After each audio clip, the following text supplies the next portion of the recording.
वसमत तालुक्यातील जवळा बाजार ते वसमतला जोडणाऱ्या रस्त्याचे भूमिपूजन आमदार राजू भैया नवघरे यांच्या हस्ते मोठ्या थाटामाटात संपन्न झाले।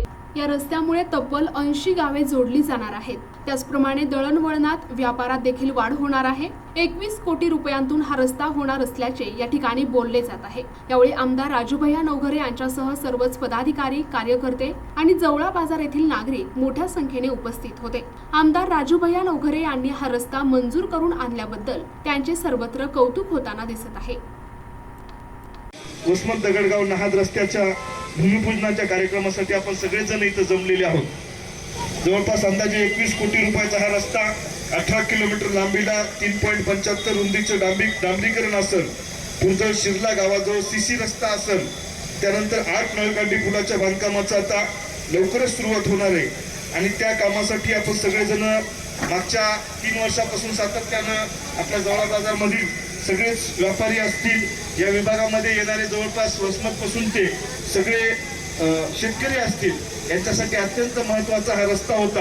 आणि त्याच्या बाबतीमध्ये मागच्या 3 वर्षापासून आपण सातत्यानं पाठपुरावा करत होतो। या रस्त्याचं काम जवळपास 4 किलोमीटर, या अगोदर आपण 4.5 किलोमीटर आपण वसमतच्या बाजूने केलेलं आहे आणि यावेळेस आता 7 किलोमीटरचं काम अजूनही पूर्ण शिल्लक राहिलेलं आहे। जवळपास 18 किलोमीटर या रस्त्याचं काम आता होणार आहे आणि त्याची 21 कोटी रुपयाची निविदा आता झालेली आणि लवकर वर्क ऑर्डर होऊन आता या कामाचं लवकरात लवकर सुरुवात होणार आहे। अत्यंत महत्त्वाचा रस्ता, सातत्यानं सगळ्या शेतकऱ्यांना इथून सगळं आपलं खत बी बियाणं, कारण जवळपास 80 गावाला जोडणारा आपला हा जवळा बाजार भाग आहे। इथलं बाजारपेठ आपण बघत असताना तर इथली रविवारची बाजारपेठ माझ्या मते रविवारी आपलं मराठवाड्यातलं 1 नंबरचं मार्केट म्हणून आपण भुसारचं इथं उमेश भाऊ ओळखीतो।